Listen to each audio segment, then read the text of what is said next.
Even my worst critics agree the media has come after us like they have never come after anyone before. It's my badge of honor. I mean, what am I going to do? Even the New York Times, which is totally dishonest, by the way. Here's the good news about the New York Times. They won't be in business much longer. Do you see what they're losing? They are dying. They are dying. And they're dying also because they're very dishonest.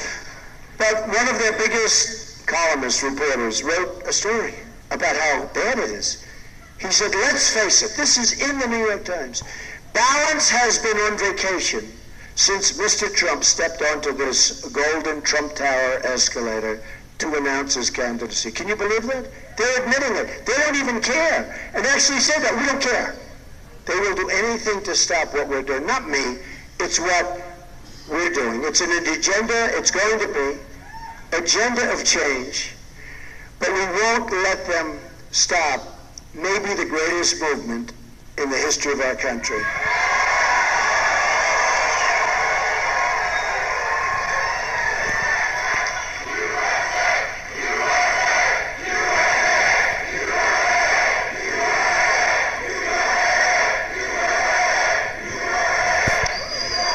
History is watching us now, waiting to see if we will rise to the moment. We have to rise. We have to do it. We're under tremendous opposition. We're the greatest people in the world. That's what I've learned. Somebody said, what's the most important thing you learned? How great the American people are. I've gone all over the country. I have two things. I've learned that, and I've learned how totally dishonest the media is. It's so dishonest. I've learned that too. They are the most dishonest people I've ever dealt with. Not all of them, but honestly, like 75%. Some are very good, but for the most part, yes. We have stories that we think are going to be unbelievable stories. They turn out, they make them as bad as possible. We have stories on the other side that would normally dismantle a campaign, and they don't even report them. It's a disgrace. What's going on is a disgrace.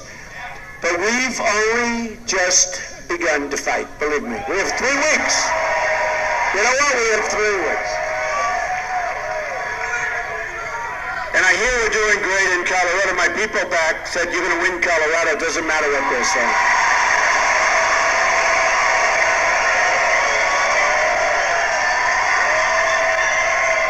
Get out and vote. But they even want to try and rig the election at the polling booths where so many cities are corrupt, and you see that, and voter fraud is all too common. And then they criticize us for saying that. And we have even Republicans, oh, that's such a terrible thing to say. Well, take a look at Philadelphia, what's been going on. Take a look at Chicago. Take a look at St. Louis. Take a look at some of these cities where you see things happening that are horrendous. And if you talk about them, they say bad things about you. They call you a racist. They call you all. And by the way, speaking of that, nobody will do more for the African American citizens of this country than Donald Trump. Nobody. Nobody will do more for the Latino community than Donald Trump, I can tell you. In 2014, the Washington Post, another beauty, published an article entitled, Could Non-Citizens Decide the November Election? The article found that 14% of non-citizens were registered to vote. 14% were registered to vote. And we're not supposed to talk about it. And your Republican leaders said, oh, everything is peachy-dory, right? And it also found non-citizen voting may have given Democrats the pivotal 60th vote needed to pass Obamacare. It's the Washington Post, not me. The system is also rigged by the donors, giving hundreds of millions of dollars to crooked Hillary Clinton's campaign. It's rigged. It's a bad system. The reason Hillary Clinton pushes for NAFTA, or the Trans-Pacific Partnership, which will also be a disaster. NAFTA is the worst trade deal ever signed, ever made by anybody in the world. We're a one-way highway out. We get the drugs, right? We get the drugs. We get the unemployment. We get the empty factories. Mexico and other countries get the cash, they get the employment, they get the plants. And for completely open borders, she wants completely open borders, is because her international donors control her every move.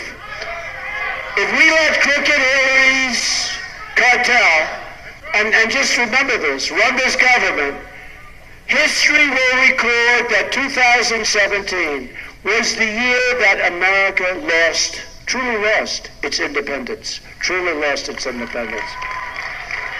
And by the way, this is our final shot, folks. In 4 years, it's over. You're never going to be able to win.